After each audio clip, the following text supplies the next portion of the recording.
بسم اللہ الرحمن الرحیم۔ کراچی میں جو مسرور نواز پر قاتلانہ حملے کا جھوٹا پروپیگنڈا چلایا گیا، اس پر ہم نے جب دکھایا کہ صرف ایک فائر ہوا، وہ بھی پولیس کی طرف سے، ہم نے کہا کہ وہ فائر کیوں ہوا اور پولیس کو بلایا کس نے۔ مجھے ایک وائس آیا ساجد آرائیں کی طرف سے، وہ بھی سنیں اور ویڈیو میں بھی آپ صاف دیکھیں کہ ساجد آرائیں پولیس کو اپنے ساتھ لے کر آ رہا ہے۔ اگر میرا نام لیا نا تو میں تو قرآن اٹھا کے کہتا ہوں، اگر میں نے اس کو بولا فائر کہا تو میری بیوی کو طلاق سمجھنا۔ بھیج دے ویڈیو، آن دا ریکارڈ بات کر رہا ہوں، بندے سن رہے ہیں۔ ایک جھوٹ کے بعد دوسرا جھوٹ، دوسرے جھوٹ کے بعد اب تیسرا جھوٹ دیکھیں۔ یہ 7 ستمبر کراچی میں ہونے والی عظیم الشان عشق مصطفیٰ و عشق صحابہ و اہل بیت کانفرنس میں شاعر انقلاب جناب مفتی سعید ارشد الحسینی پر جو حملہ کیا گیا ہے، انہوں نے سیدھی گولیاں چلائی ہیں۔ سنا ہے کہ پچھلے زمانے میں جب لوگ جھوٹ کہا کرتے تھے تو مر جاتے تھے، لیکن ان صاحب کو تو بخار تک نہیں ہوا۔ اب یہ کہتے ہیں کہ اگر کسی نے غلط کہا تھا قیادت کو تو وہ تو ان سے پہلے کہا تھا۔ سعید ارشد نے تو صرف حمد اور نعت ہی پڑھی۔ سعید ارشد کی حمد اور نعت بھی تھوڑا سا ملاحظہ فرمائے۔ آپ میں سے کوئی بہادر ایسا ہے سامنے بیٹھا ہوا، کسی کونے میں چھپ کے بیٹھا ہوا، کسی کرسی کی آڑ میں چھپ کے بیٹھا ہوا، کوئی کسی نیت سے آیا ہوا؟ صرف آپ نہیں بیٹھے ہوئے، پتہ نہیں انسانوں کے روپ میں بچھو بھی یہاں بیٹھے ہوں گے، سانپ بھی بیٹھے ہوں گے، بلائیں بھی خونی یہاں بیٹھی ہوں گے۔ ایک ضروری اعلان سنتے جائیں کہ آپ اتنے ناراض کیوں رہتے ہیں، اتنے تپے ہوئے کیوں ہیں؟ ہمیں کوئی پرواہ نہیں بابا، کوئی کتنا بڑا 30 مار خان ہوگا، لیکن فیصلے ہونے ہیں۔ جھوٹ نہ پھیلاؤ، صحابہ جھوٹ نہیں بولا کرتے تھے۔ باقی سفر جاری رہے گا۔ ایک بزرگ نے فرمایا، بیٹا سفر کو اس طرح کرو کہ رستے میں کتے آپ کے پیچھے دوڑیں گے۔ فقیر کا کام نہیں ہے کہ وہ جناب رک رک کر اس کے پیچھے دوڑے، اس کے پیچھے دوڑے۔ فقیر نے سفر کرنا ہے اور ہمارا سفر الحمدللہ جاری ہے۔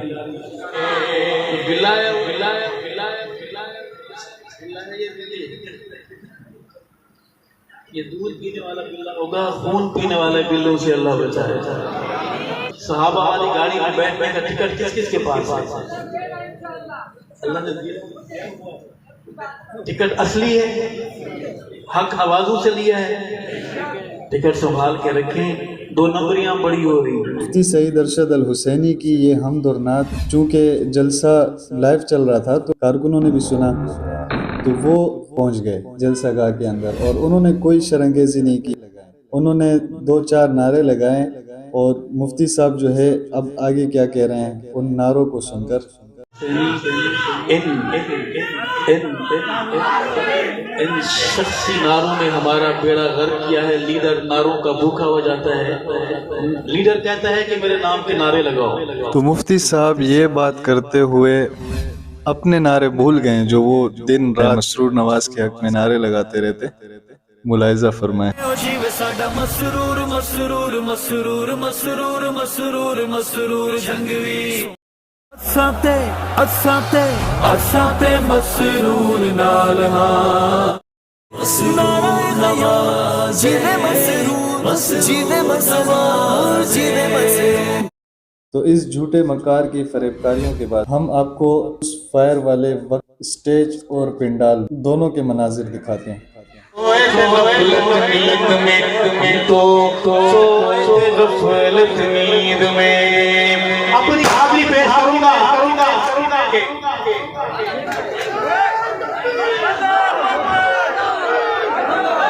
کروں گا کہ اصحاب محمد کا۔ تو ان مکاروں کی فریب کاریوں سے آپ حضرات واقف ہو چکے ہیں۔ اب ذرا ہم بات کرتے ہیں عنوان کے اوپر، عشق مصطفیٰ و عظمت صحابہ۔ لیکن دیکھا جائے تو کسی ایک نے بھی اس عنوان پر بات نہیں کی۔ اہل سنت والجماعت کی قیادت کے اوپر جھوٹی بہتان الزامات اور بکواسات کرتے رہے۔ آپ کے شہر کراچی میں ایک ایسی لابی موجود ہے، میں نام لینا مناسب نہیں سمجھتا ہوں، نہ اتنی حیثیت سمجھتا ہوں کہ میں کسی کا نام لوں، آپ سمجھ جائیں گے باشعور طبقہ بیٹھا ہے۔ ایک ایسی لابی جو مولانا حق نواز جھنگی شہید رحمت اللہ تعالی علیہ کی نام کی نسبت سے کہ جو مولانا حق نواز جھنگوی شہید نے جس مشن کی بنیاد رکھی تھی ہم اس کے وارث ہیں. نام تم حق نواز کے نام کی روٹی کھاتے ہو, تمہاری گاڑیوں میں شہداء کا خون چلتا ہے. تو یہ حضرت فرما رہے ہیں کہ ان کی گاڑیوں میں شہداء کا خون جلتا ہے. اب ذرا پیر صاحب کو دیکھیں, وہ بیچارے جو ہے کہیں پہ تو سائیکل پر چلتے نظر آ رہے ہیں اور کہیں جو ہے وہ خچر پر سواری کر رہے ہیں. سید ارشد صاحب انہیں بھی دیکھیں, وہ خچر پر ہی سواری کر رہے ہیں. حسد کے ماروں سے اللہ بچائے, مذہبی فنکاروں سے اللہ بچائے, مذہبی فنکاروں سے اللہ بچائے. حسد کے ماروں سے اللہ بچائے, مذہبی فنکاروں سے اللہ بچائے. کچھ مذہبی لبادے میں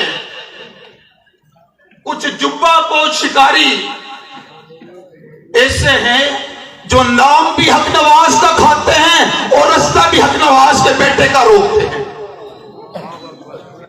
کون ہے جی, کہاں سے آئے ہیں؟ کوئی کسی گارڈن کا نام لیتا ہے کہ اس طرف سے فونیں آ رہی ہیں, کوئی کہتا ہے جی یہاں بھی ایک ہے, پتہ نہیں کیا کیا نام آ رہے سامنے.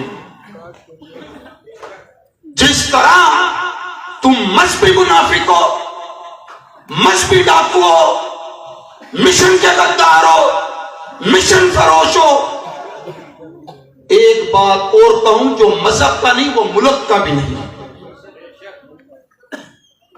جس مقصد کے لیے جماعت بنی استحکام پاکستان اصحاب رسول ملک اور اسلام کی مقدس شخصیات کا دفاع کرنا ہے, جو اس کے ساتھ سچا نہیں ہے وہ ملک کے ساتھ بھی سچا نہیں ہے. یہ ملک کے غدار بھی ہیں, دین کے بھی غدار ہیں. ابھی تو دوسری جماعت کے جس کو 3 سال بھی نہیں ہوا, دوسری جماعت کے پیچھے بھی کارن لیتے پھر رہے, حضرت جیسے منشی جا رہے ہیں. جو اپنوں سے غداری کرتا ہے, جو ملک سے غداری کرتا ہے, وہ پھر 3 سال کے بچے کے پیچھے ہی چلنا اس کو سوٹ کرتا ہے. وما علینا الا البلاغ المبین. ویسے یہاں آپ کو ایک سے بڑھ کر ایک ملے گا. اب ذرا سنیں ان صاحب کی, جن کا جو ہے ایک پاؤں قبر میں اور دوسرا کیلے کے چھلکے پہ. کہ آپ کی زکوٰۃ اور فطرانے کے پیسے خرچ کر کے اس پروگرام کو روکنے کی کوشش کی گئی. ابھی جو بے اختیار صدر ہے جماعت کا, یہ جو وہاں سے نکلا تو ان کو حنفیوں کو فون کر دیا, میں آ رہا ہوں, میرا استقبال کرو. تو آپ کو یاد ہوگا کہ وہ ٹول پلازا سے استقبال ہوا تھا صدر صاحب کا. تو لدھیانی صاحب نے سوچا قائد اہل سنت تو میں تھا, یہ کیسے ہو گیا؟ مولانا نے کہا آپ صدر نہ بنے تو یہ کہنے لگا اگر مجھے صدر نہیں بناتے ہو تو بہتر تھا اس دن میں مر چکا ہوتا جس دن میرے اوپر حملہ ہوا تھا. مجھے صدر بناؤ, جیسا بھی بناؤ. ہم نے بنا دیا, لیکن اختیارات ابھی بھی لدھیانی صاحب کے پاس ہے. اب وہ کمانے گیا ہے سعودی, تو اس کو پھر بھی اختیار نہیں دے کے گیا. میں نے مولانا فاروقی صاحب سے کہا اس وقت آپ ہی سربراہ ہیں, اس لیے کہ میں ملک سے باہر ہوں. جب میں باہر گیا تھا تو آپ کو اپنی جگہ کے اوپر سربراہ بنا کر کے گیا تھا, تو بعد میں کام سربراہ ہوا کرتا ہے. اور یہ جا کے سعد رضوی کے ساتھ وہاں پہنچ گیا اور اس نے پریس کانفرنس وغیرہ کر دی. پھر ان حنفیوں کو کہہ دیا کہ میں آ رہا ہوں, ایئرپورٹ سے میرا استقبال کرو. عدالت میں بھی جانا پڑا تو جائیں گے کہ یہ جھوٹے مشن حق نواز جھنگوی رحمۃ اللہ علیہ کا ان کے پاس ہے ہی نہیں. اور جو گستاخ صحابہ ہیں ان کو مسلمان بھی مان لیا, ان کے اداروں کو دینی ادارہ مان لیا. تو جو گستاخ صحابہ کو مسلمان مانے گا وہ خود کافر ہے. تو ان صاحب کی بھی آپ نے سن لی, جنہوں نے سیدھا کفر کا فتویٰ ٹھوکا. اب چلتے چلتے پیر صاحب کی بھی سنتے جائیں جو اپنے آپ کو مشن کا حقیقی وارث سمجھتے ہیں۔ تو میں ان سے صرف اتنا کہوں گا کہ بیٹا ہونا جائیداد میں وراثت کا حقدار بناتا ہے۔ جماعت ہے اہل سنت والجماعت، وہ کسی کے باپ کی جاگیر نہیں۔ میرا جو شناختی کارڈ ہے نا اس پر میرا نام لکھا ہوا ہے مسعود نواز، اس پہ بلدیت کے خانے میں لکھا ہوا ہے مولانا حق نواز، مصری خان نہیں لکھا ہوا کہ میں ڈر جاؤں گا تمہاری گولیوں سے۔ آج جو ایک یہ گولی چلی نا یہاں پہ، اس نے ایک بات ثابت کر دی ہے کہ حق نواز کے خاندان کے پہلے بھی قاتل تم تھے، اب بھی تم۔ آپ احتجاج کریں گے کہ نہیں کریں گے؟ ان کا چندہ بند کریں گے کہ نہیں کریں گے؟ ان کے جلسے بند کریں گے کہ نہیں کریں گے؟ وعدہ کرتے ہیں ہاتھ کھڑا کر کے کریں، ہاتھ کھڑا کر کے کریں، ایسا انتباہی کاٹ کریں گے کہ نہیں کریں گے؟ یہ شریف لوگ ہیں بیچارے، ان شریف لوگوں کے جلسے کے اندر تم نے آ کر شرارت کی ہے، میرے ہوتے تم کرتے میں تمہیں بتاتا ہوں۔ حتیٰ کہ آپ کو میں سچ بتاؤں کہ میرے اوپر پابندی ہے، میں مسجد نواز میں جمعہ نہیں پڑھا سکتا۔ بس کے ڈرائیور اور کنڈکٹر بس کے مالک نہیں ہوتے، مالک وہی ہوتا ہے جس کے نام پر ہوتی ہے، اور میرے شناختی کارڈ میں اس کا نام ہے۔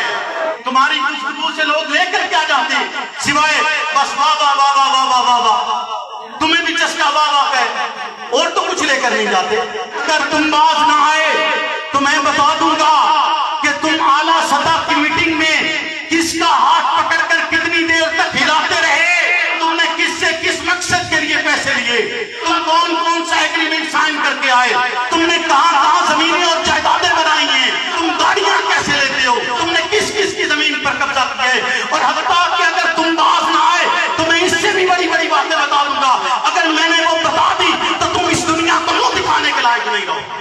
تو یہ ان حضرات کی حقیقت ہے جس کی بنیاد ہی جھوٹ ہے۔